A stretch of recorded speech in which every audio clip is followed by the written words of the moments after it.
Hello વિદ્યાર્થી મિત્રો, હવે હવે આ એક્ઝામ્પલ છે જેમાં વર્ગ અંતરાલ આપેલો હોય તેના ઉપરથી તમારે xi ગોતવાનું છે અને પછી fi. આમાં એક જ દાખલામાં ત્રણ રીત થશે: પ્રત્યક્ષની રીત, ધારેલા મધ્યકની રીત અને પદ વિચલનની રીત. પહેલો આપણે દાખલો આ એકને એક જ આપણે યુઝ કર્યો. આપણે દાખલામાં રકમ એની ઉપરથી ત્રણ રીતથી અલગ અલગ દાખલા કર્યું, પણ જવાબ ત્રણેયનો સરખો જ રહેશે. એટલે કે પહેલો છે આપણે xi ગોતવાનું રહે. તો xi ગોતવા માટે શું કરવું પડે એ અત્યારે જોઈ લે કોઠામાં. તો xi ગોતવા માટે તમારે શું કરવું પડે? પહેલા સ્ટાર્ટિંગમાં કે કોઈ પણ વર્ગની મધ્ય કિંમત ગોતવી હોય તો શું કરવાનું? કોઈ પણ વર્ગની મધ્ય કિંમત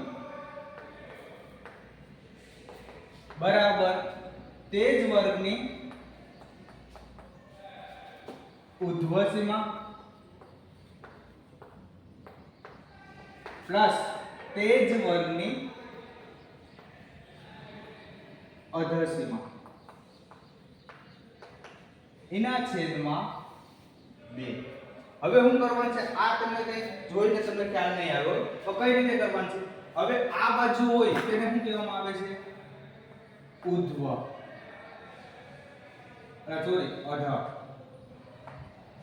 અને આ ઉર્ધ્વ. ખ્યાલ પડ્યો? આ બાજુ હોય ને અધર અને આ બાજુ હોય ને ઉર્ધ્વ. તો ઉર્ધ્વ સીમા પ્લસ અધર સીમા બંનેનો સરવાળો કરવાનો છે. એટલે કે બંનેનો સરવાળો કેટલો થાય? 25 પ્લસ 10 છેદમાં 2. બેનો જવાબ શું આવે છે? 25 પ્લસ 10 નો એટલે કે 35. 35 ભાગ્યા 2 એટલે કે કેટલો જવાબ આવે છે? 17.5. આનો જવાબ શું આવે છે? 17.5. આ પહેલા માટે. ખ્યાલ પડ્યો?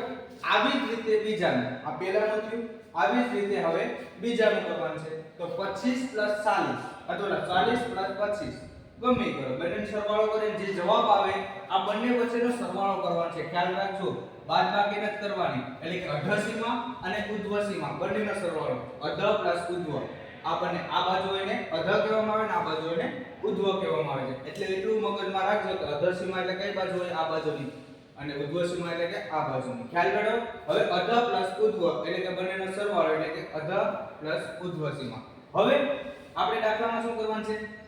અધર પ્લસ ઉર્ધ્વ. હવે આ બેનો સરવાળો કરી સેમ આને સાઈડમાં કર્યું એવી રીતે 25 પ્લસ 40 અથવા તો 40 પ્લસ 25 બેનો સરવાળો કેટલો આવે છે?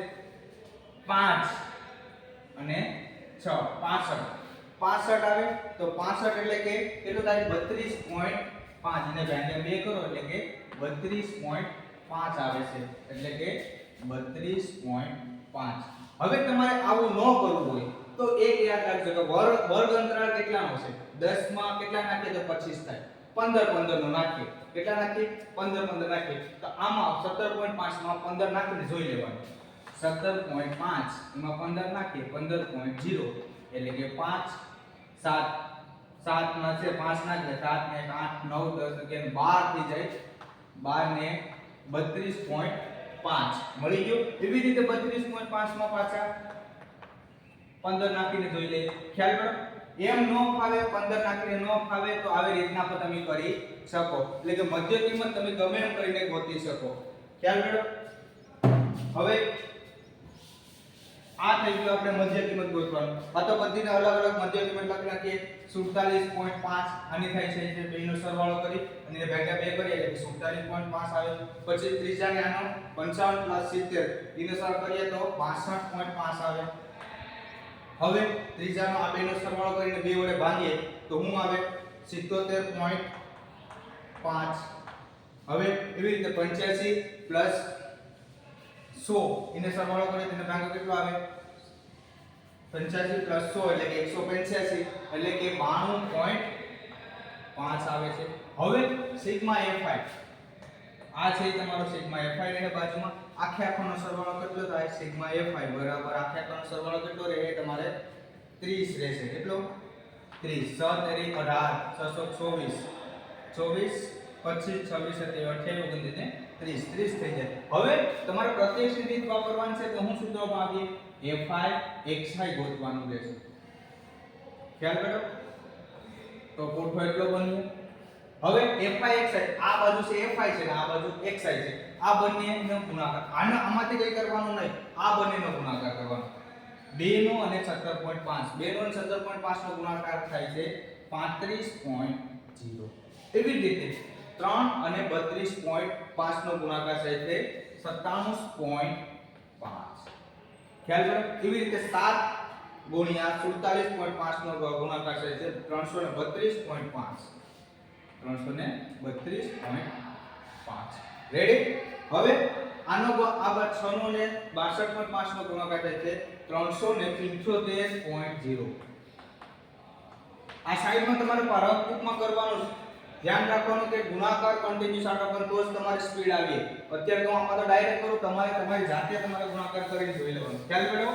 આ લખી નાખજો. હવે 77.5 ગુણ્યા 77.5 ગુણ્યા 6 એવું હોય તો તમારે પોઈન્ટ ને સાઈડમાં મૂકી દેવાનો. 775 ગુણ્યા 6 કરીને એક આંકડા પછી પોઈન્ટ મૂકી દેવાનો. ખ્યાલ પડ્યો? ગુણાકાર ન ફાવે તો આનો જવાબ આવે છે 465.0. હવે 6 ગુણ્યા 92.5 એટલે કે 555.0.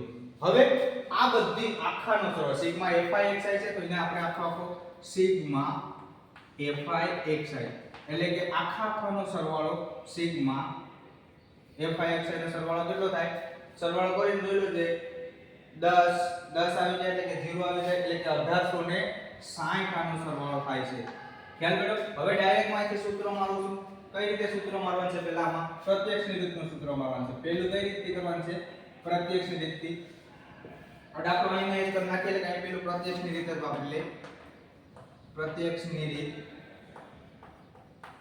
હવે x બાર બરાબર સૂત્ર છે સિગ્મા fi xi ના છેદમાં સિગ્મા fi. ખ્યાલ કર્યો? હવે સિગ્મા fi xi કેટલું છે? 1860. સિગ્મા fi કેટલું છે? 30. તો પેલા 30 છે તો ઉપર નીચે 0 0 છે તો 0 0 ઉડાડી દેવાય. ખ્યાલ કર્યો? હવે શું કરવાનું છે? 186 ભાગ્યા 3 કરી નાખવાના છે.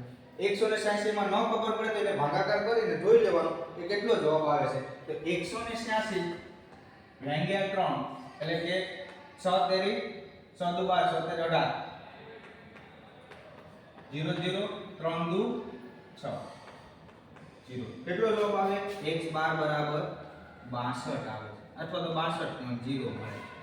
ખ્યાલ કર્યો? આ તમારી સાઈડમાં ભાગાકાર કરીને જોઈ લેવાનું. ખ્યાલ કર્યો? હવે આ દાખલો થયો આના જ રકમ ઉપરથી પ્રત્યક્ષ રીતનો. આના જ રકમથી તમે કયો દાખલો કરી શકો? ધારેલા મધ્યકની રીતથી કરવાનો છે. જે છે એ આપણે આગલા લેક્ચરમાં કરશું. અત્યારે આ પ્રત્યક્ષની રીતથી દાખલો કર્યો છે. આ જ રકમ યુઝ કરીને આપણે ધારેલા મધ્યક કરી, આ જ રકમ યુઝ કરીને આપણે પ્રત્યક્ષની રીત કરી. ત્રણેય રીતથી એક જ રકમના ત્રણ રીતથી દાખલા કરીએ. ખ્યાલ કર્યો? એટલે કે આપણે આમાં જોઈ લેવાનું કે સિગ્મા fi ત્રણેય રકમમાં એક ખ્યાલ રાખજો કે આમાં પ્રત્યક્ષની રીત છે એમાં xi તો બધીમાં કોમન જ રહે. હા fi xi ધારેલા મધ્યકમાં નહીં આવે. ખ્યાલ કરો? હવે ધારેલા મધ્યકમાં શું આવશે? bi આવશે. ખ્યાલ કરો? એટલે એટલું મગજમાં રાખજો. હવે આગલા લેક્ચરમાં આપણે પ્રત્યક્ષની રીતની નહીં કરીએ તો હવે પદ ધારેલા મધ્યકની રીત અને પદ વિસ્તરણની રીત કરીએ. અત્યારે અહીંયા સુધી રાખો. Thank you.